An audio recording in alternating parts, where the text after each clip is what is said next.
묵상 기도하면서 예배 시작하겠습니다.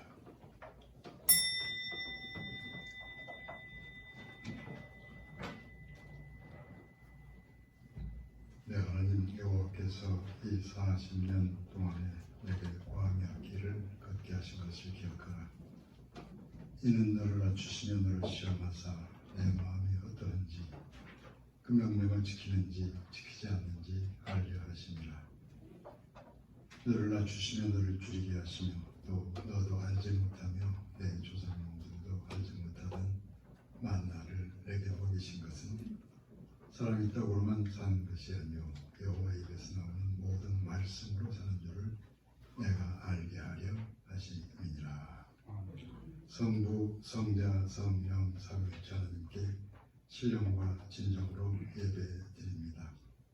온 땅에 큰 어려움이 임하고 이미 오래된 가운데 하나님께서 주의 택하신 백성들을 부르셔서 교회에서 또는 각기 처소에서 하나님께 마음을 열고 예배드리게 하심을 감사드립니다. 이 주일 예배와 또한 말씀을 통해서 주의 백성들에게 은혜를 주시되 그 죄악을 깊이 깨닫고 또한 죄사함의 소중함을 깨닫는 말씀을 주시옵고 이 시대를 능히 믿음으로 극복해 갈 수 있는 능력의 말씀을 허락하시오며 성령으로 충만케 역사하시옵소서. 오늘도 모든 예배 처소들마다 성령으로 임하셔서 하나님께서 홀로 영광을 받으시옵소서. 우리 주 예수 그리스도 이름으로 기원하옵나이다. 아멘. 287장 찬양하겠습니다.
교동문 71번 교독하겠습니다.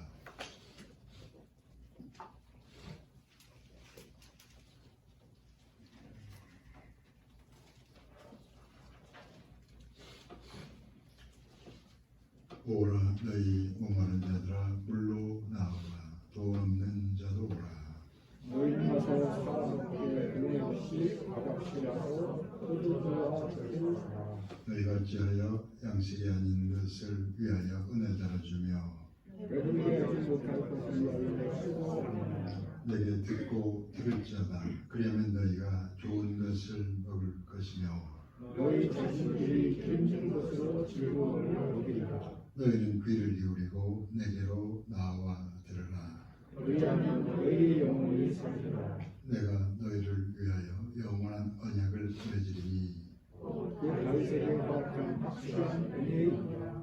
너희는 여호와를 만날 만한 때에 찾으라. 가까이 계실 때에 그를 부르라. 악인은 저기를 불의한 자는 그의 생각을 버리고 여호와께로 돌아오라. 왜냐하면 그가 은혜히 여기시리라. 우리 하나님께로 돌아오라. 그가 너희에게 용서하시리라. 아멘.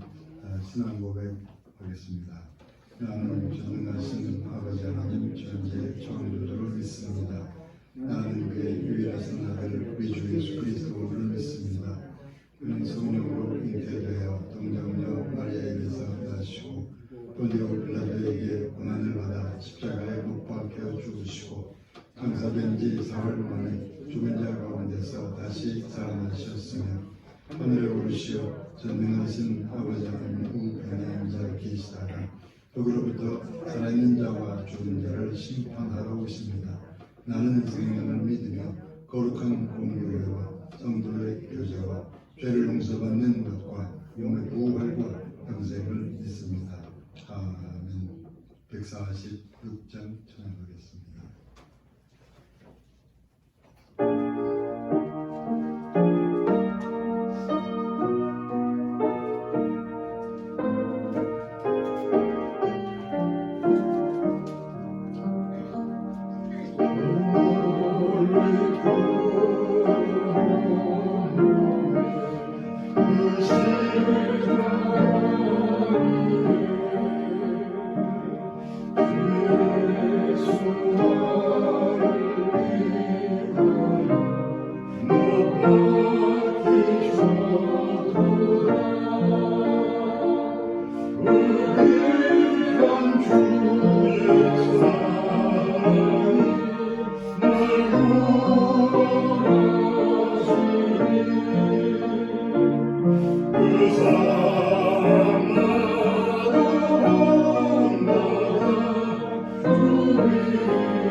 기도하시겠습니다.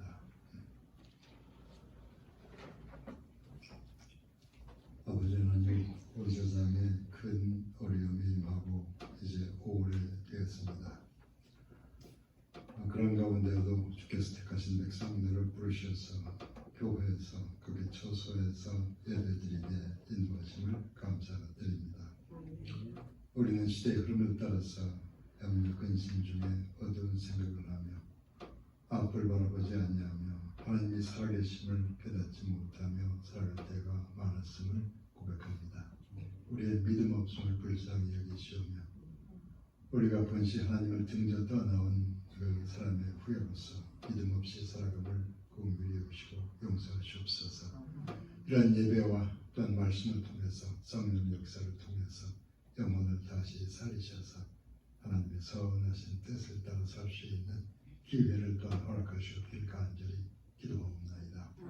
아버지 하나님이시여, 우리가 이 땅에 이 세상에 태어날 때 가져온 것이 없으며 또한 때가 참에 가져갈 것이 없습니다.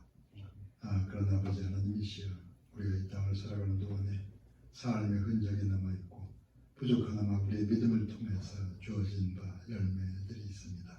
다시금 그 지나온 모든 것들을 기억하게 하셔서 이제 남은 여생과 앞으로의 삶을 위해서 믿음을 결단하는 시간이 되게 인도하시옵소서. 세상의 염려와 근심과 이 시대의 어둠들은 뒤로 하고 이제 말씀을 들으며 성령의 인도를 따라서 하나님께 믿음, 소망, 사랑을 구하게 인도하시옵기를 간절히 기도하옵나이다. 아버지 하나님이시여, 주의 택하시는 백성들, 특히 주의 종들에게 하나님께서 이 시대를 위한 미래를 가리키는 하나님 말씀을 가셔서 설교하게 하시고 말씀을 전하고 듣는 중에 성령으로 충만케 임하셔서 그 말씀이 하나님의 선하신 뜻을 가리키는 말씀이 되게 인도하여 주시옵소서. 아버지 하나님이시여, 모임이 어렵고 여러 가지 만남이 어려운 시기에도 하나님께서 성령을 통하사 그들 가까이 임하셔서 주의 백성들을 안전하게 하시고 시시각각 어두움 중에서도 빛을 바라보게 인도하시오며 말씀을 깊이 깨닫는 기회들이 되게 하시옵소서. 그의 이 어려운 시기가 지났을 때 그들의 마음도 그들의 육신도 삶도 강건하게 새로워질 수 있도록 축복하시옵소서. 오늘 주일은 복된 주일이 되게 하시오며 성령께서 임하사 이 예배 시간을 친히 주장하여 인도하시옵소서. 예수님의 이름으로 기도합니다. 아멘. 성경 말씀 시편과 전도서에서 읽어드리겠습니다. 먼저 시편 77편 7절부터 9절까지 시편 77편 7, 8, 9절을 먼저 읽어드리겠습니다.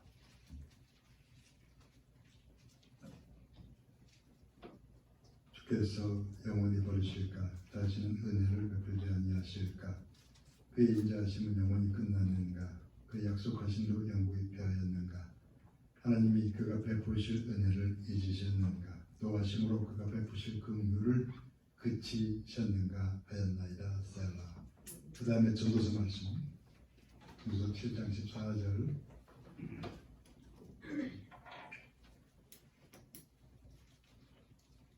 형통한 날에는 기뻐하고 곤고한 날에는 되돌아보아라. 이 두 가지를 하나님이 병행하게 하사 사람이 그 장래일을 능히 헤아리 알지 못하게 하셨느니라.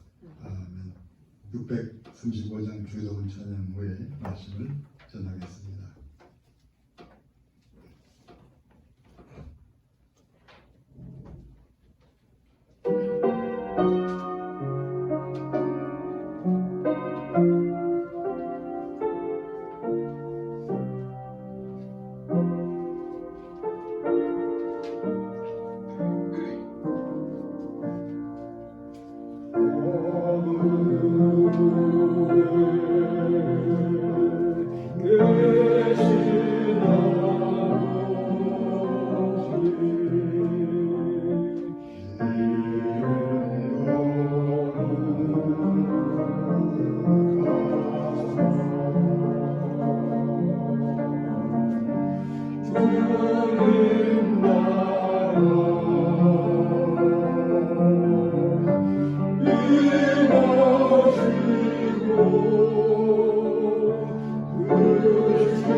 Thank you.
10여 년 전에 모스크바에 갔을 때 러시아 텔레비전 방송에서 이런 장면을 본 적이 있었습니다.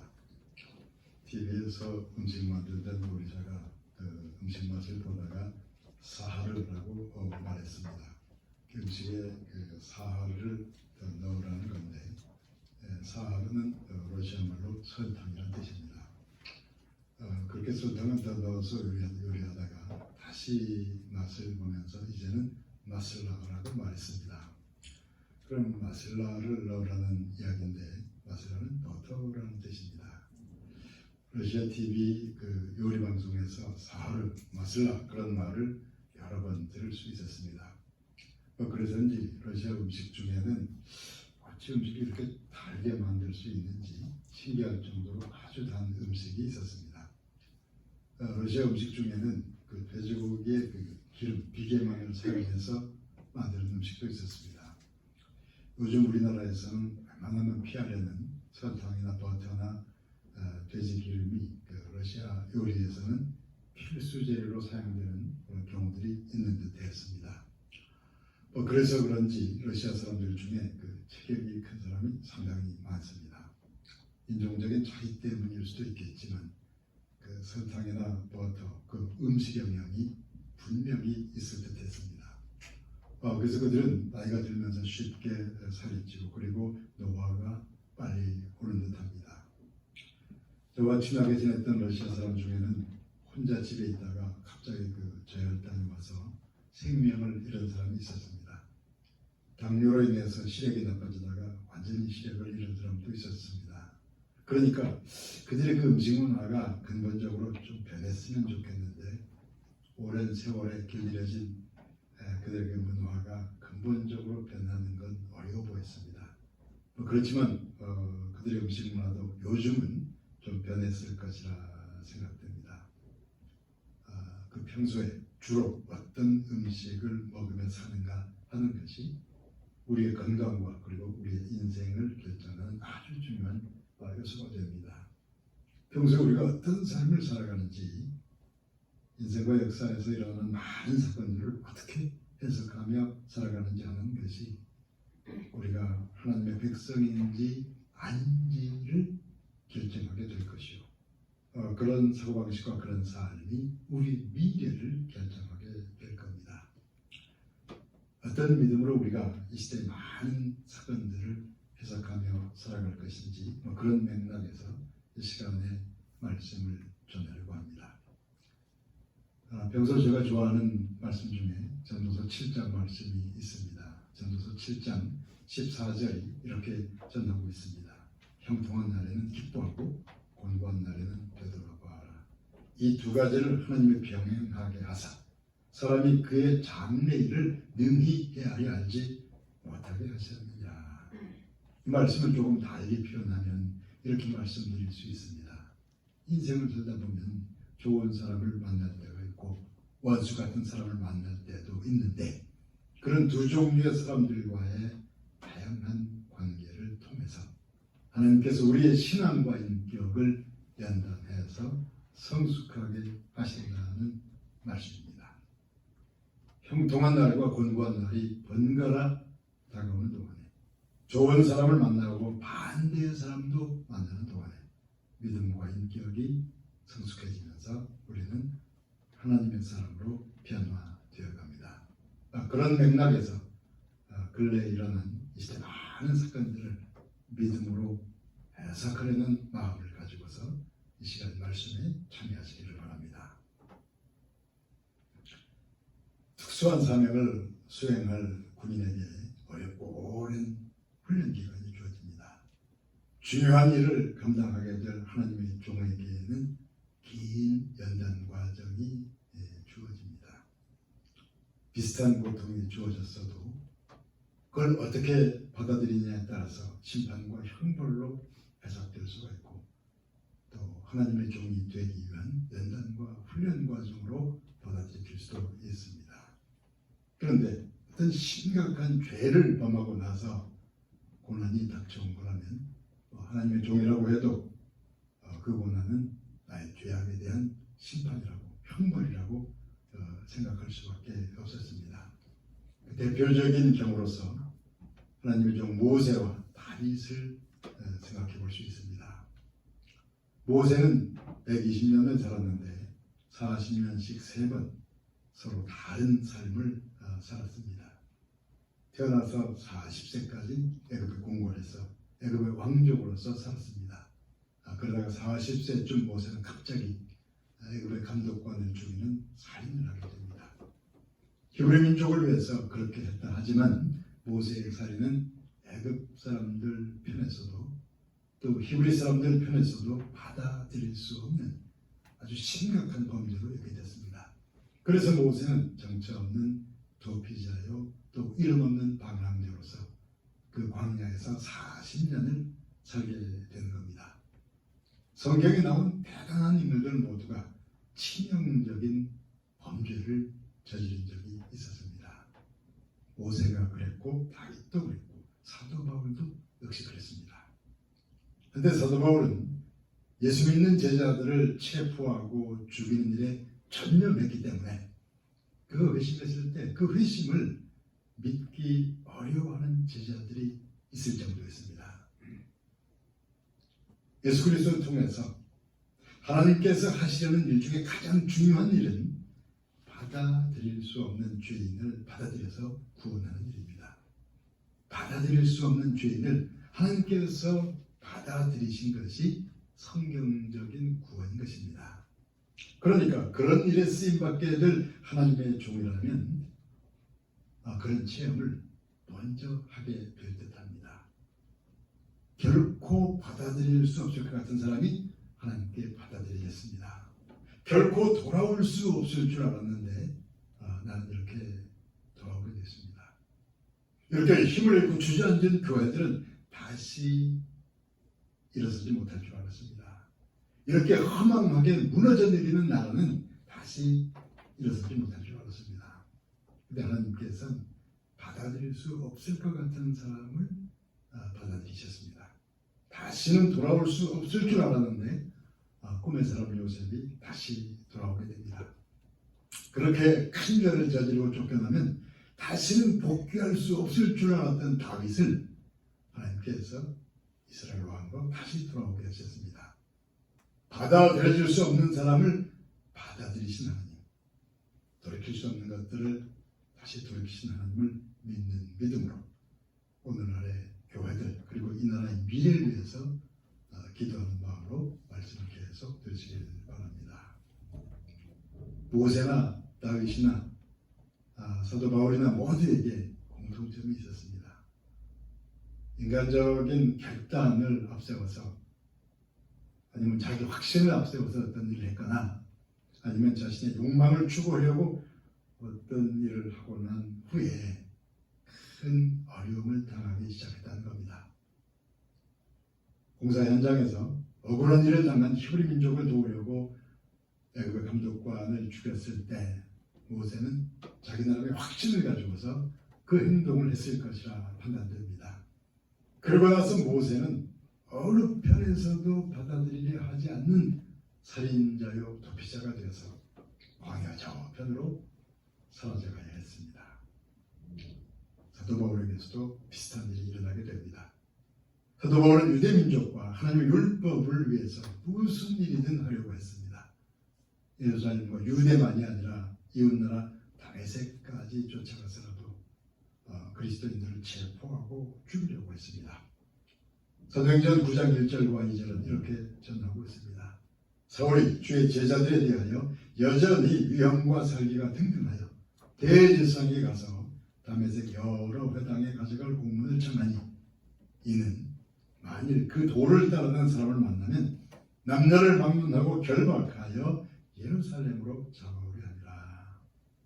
결단과 확신을 품고서 극단적인 방향으로 달려가던 그 사울이 어느 순간 갑자기 눈이 멀어서 길바닥에 쓰러지는 일을 당하게 됩니다. 모세가 광야로 멀리 도피해서 버려지고 잊혀진 방랑자가 된 것은 그가 범한 그 살인에 대한 심판이요 형벌이 되었습니다. 기독교인들을 열심히 핍박하다가 갑자기 눈이 멀어 쓰러지는 것은 분명히 하나님의 심판이요 형벌에 해당했습니다. 그렇게 도피해간 모세나 그렇게 눈 멀어 쓰러진 사울 자신이 그 상황을 그렇게 받아들였을 것이라 생각됩니다. 다윗에게도 그런 일이 일어났습니다. 하나님의 은혜로 많은 고난을 극복하고 많은 전쟁에서 승리해서 왕이 된 다윗은 어느 날 어두운 욕망을 추구하다가 치명적인 죄를 저지르게 됩니다. 범죄한 이후 다윗에게 견디기 어려운 형벌이 따르게 됩니다. 자녀들 사이에 말로 다 할 수 없는 어두운 범죄가 생겨나고 그 아들 압살롬이 반란을 일으키게 됩니다. 그 다윗은 압살롬의 칼을 피해서 멀리 도망가게 되는 겁니다. 그렇게 멀리 도피하던 그 당시 다윗은 하나님께서 이런 나를 다시 받아들이실지, 하나님께서 이런 나를 이스라엘 왕으로 돌아오게 하실지 거기에 자신이 없었습니다. 다윗의 그런 마음이 시편 77편 7절과 8절에 이렇게 나타납니다. 주께서 영원히 버리실까? 다시는 은혜를 베풀지 아니하실까? 그의 인자하심은 영원히 끝났는가? 그의 약속하심도 영구히 되었는가? 이런 나를 하나님께서 영원히 버리시는 게 아닐까? 나를 향한 하나님의 인자하심이 이젠 영원히 끝난 게 아닐까? 다윗의 심각한 좌절이 시편 말씀에 잘 나타나고 있는 것입니다. 모세는 나름대로 확신을 가지고 살인을 저지른 후에 정체 없는 도망자가 되어서 저 멀리 광야로 사라져갔습니다. 사울은 기독교인들을 열심히 핍박하다가 갑자기 눈이 멀어서 길바닥에 쓰러졌습니다. 어두운 욕망을 추구하던 다윗은 저 먼 곳으로 정체 없이 쫓겨나고 말았습니다. 모세나 사울이나 다윗이나 모두가 다시 돌아오기 어려운, 다시는 받아들여지기 어려운 그런 상황에 벌어진 적이 있는 겁니다. 다시 돌아오기 어려운, 다시는 받아들여지기 어려운 거기서부터 하나님의 구원 사역이 본격적으로 시작됩니다.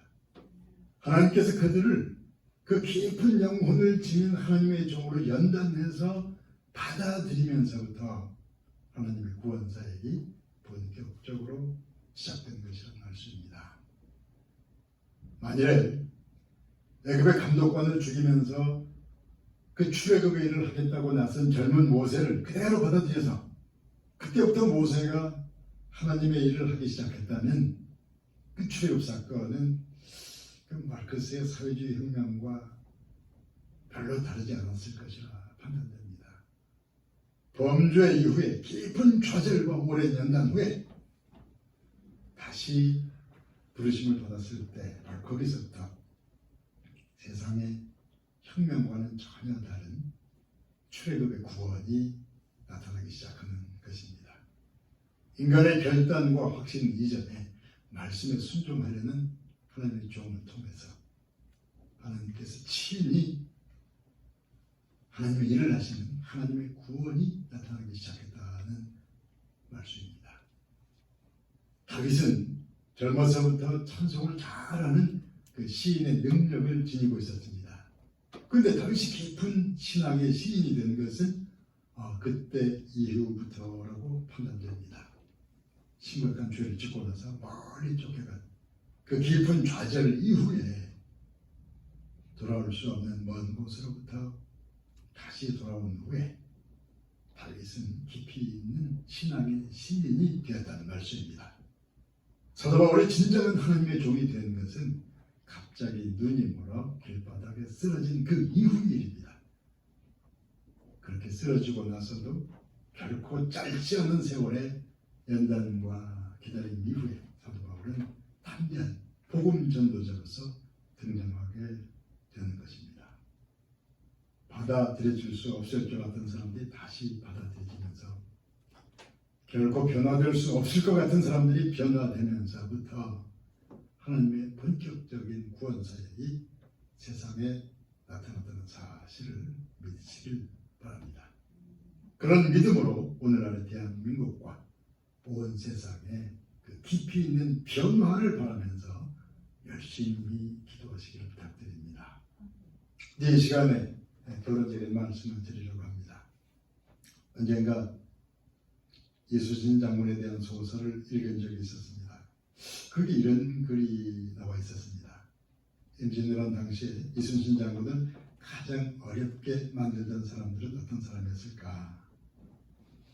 그 장군은 무엇을 위해 싸워야 했으며 그를 가장 고통스럽게 만든 사람들은 어떤 사람이었을까? 그런 질문에 대해서 우선은 이런 대답을 하고 있었습니다. 초등학생이나 중학생이나 그 교과서라면 아마도 이런 내용이 나올 거라고. 그러니까 이순신 장군은 나라를 지키려고 또 임금에게 충성하려는 그런 맥락에서 전쟁을 했을 거라는 그런 식일 거라고 했습니다. 그러고 나서 이런 내용이 그 소설에 나와 있습니다. 당연히 일본 군대가 이순신 장군을 고통스럽게 했겠지만 어쩌면 조선의 임금 선조가 그리고 국가적 위기에서도 오직 권력 투쟁에 전념하던 조선의 고관들이 이순신 장군을 더 어렵게 만들지 않았을까 하는 그런 내용을 읽은 적이 있습니다. 아마 그게 사실일 겁니다. 그래서인지 이순신 장군은 전쟁을 다 이겨놓은 시점에서 드디어 가지 않아도 될 듯한 전쟁터로 나가서 생애를 마치게 됩니다. 전쟁 영웅 이순신을 그냥 놔두지 않으려고 하던 그 조선의 임금 선조가 이순신 장군을 최후의 그 전쟁과 죽음으로 몰아가지 않았을까 하는 이야기는 여러분들도 들어서 아실 줄 압니다. 이 시간 마지막에 왜 그런 이야기를 하는 것인가 하면 이런 이유 때문입니다. 이런저런 전쟁과 싸움이 다 어렵고 중요합니다. 근데 결국 나의 미래와 행복을 결정적으로 결정하는 싸움들은 나와 가장 가까이서 일어나는 그런 싸움들입니다. 이순신 장군을 가장 어렵게 만들었던 적군은 조선의 군권에 다 모여 있었던 게 아닐까 그렇게 생각된다는 말씀입니다. 그리고 그 최후의 전쟁터를 선택하던 그 순간에는 이순신 장군 내면에서 치열한 싸움이 있었을 것이라 생각됩니다. 전쟁을 승리로 이끌고 나서 이제 최후 전쟁터를 선택하려는 그 마음에서는 자신과의 아주 처절한 싸움이 있었을 것이라는 말씀입니다. 그 이순신의 최후를 자살 비슷하게 말하는 경우가 있는데 저는 그렇게 생각하지는 않습니다. 처음부터 끝까지 자신과 열심히 싸우면서 어려운 전쟁을 승리로 이끌어간 장군이 바로 이순신이었다고 저는 그렇게 생각합니다. 이 시간 마지막에 여러분들에게 드리려는 말씀은 바로 이런 겁니다. 자신과 열심히 싸우는 신앙적인 지도자가 그런 기독교인이 절실히 필요한 시대가 바로 요즘일 것이라는 말씀을 드리는 것입니다. 하나님께서 모세를, 다윗을 그리고 사울을 오랫동안 고난 중에 좌절하게 만드신 것은 그들로 하여금 먼저 자신과 싸우는 사람으로 만들려고 하신 겁니다.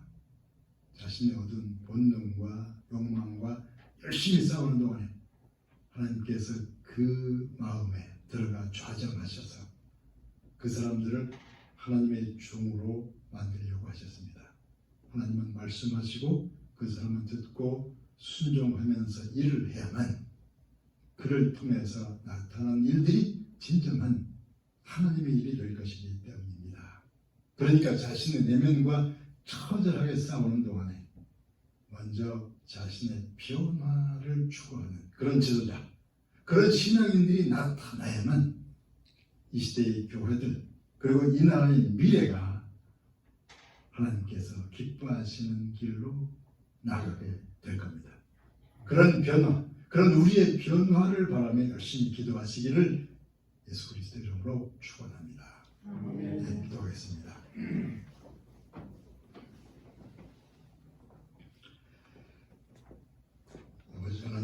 어려운 시대에 마음을 열고 말씀을 듣는 저희들에게 성령으로 임하셔서 말씀과 성령의 인도를 따라서 저희 자신과 열심히 신앙의 싸움을 벌이게 하시옵고 그러한 가운데 하나님께서 저희 마음 한가운데로 찾아오셔서 하나님의 말씀으로 인치시고 그 말씀이 인침받은 마음과 성령의 인도를 따라서 하나님의 일을 잘 감당하게 하시옵소서.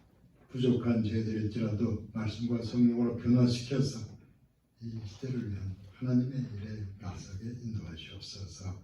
예수님의 이름으로 기도하옵나이다. 아멘. 290장 전하겠습니다.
하나님께 예배를 드리며 여호와 모양으로 감사의 예물을 드립니다. 모든 것을 기쁘게 받으시옵소서. 선하신 뜻을 쫓아 쓰임을 받으며 귀한 열매를 맺게 하시옵소서. 어려운 시대에도 주님의 뜻을 받들어 또한 우리 이웃과 주변을 살펴서 선행을 할 수 있도록 범사의 죄 백성들의 삶을 강건하게 하시옵소서. 우리 주 예수 그리스도의 이름으로 기원하옵나이다. 아멘. 여러분들 이 시국이 꽤 됐는데 참고로 말씀드리면 여러분들께서 아시겠지만 아마 서초구에는 크리스천들이 많습니다. 구청장도 좀 이렇게 표현하는 저희가 크리스천이라고 표현하는 크리스천이고 이 동장도 그렇습니다. 구청장의 동장이 이제 목사님들한테 잘하려고 애를 쓰는데요. 그게 이제 무슨 말씀드리려고 하니 이렇게 이제 코로나 문제로 우리가 이렇게 질서, 그들이 원하는 질서를 잘 지켜주는 것이 상당히 어찌 보면 그들도 중간에서 예민한 때이기 때문에 예배드릴 때는 관심을 가지시고 좀 이렇게 자리를 이렇게 잘, 지금 잘 하고 계십니다. 그래서 가능한 이렇게 분위기를 잘 만들도록 할 테니까 여러분들께서도 잘 하셔서 서로를 배려해서 이 시기를 잘 넘어오게 되길 바랍니다. 어쨌든 간에 새벽에 나오면 꼭 하루에 한 번씩 필요한 것들이 소독도 하고 그러고 있습니다. 그러니까 나름대로 이렇게 우리가 힘을 합쳐서 이 시기를 잘 넘어가게 되기를 바랍니다. 여러분 수고하셨습니다. 301장 찬양하고 축도하겠습니다.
이제는 우리 예수 그리스도의 은혜와 하나님의 사랑과 성령의 교통하심이 시대의 어려움과 많은 좌절을 겪는 동안에 믿음과 변화를 체험하면서 하나님께서 가리키시는 미래의 일꾼으로 일어서는 하나님의 백성들 모두의 머리 위에 이제부터 영원까지 함께 하옵시기를 간절히 축원하옵나이다.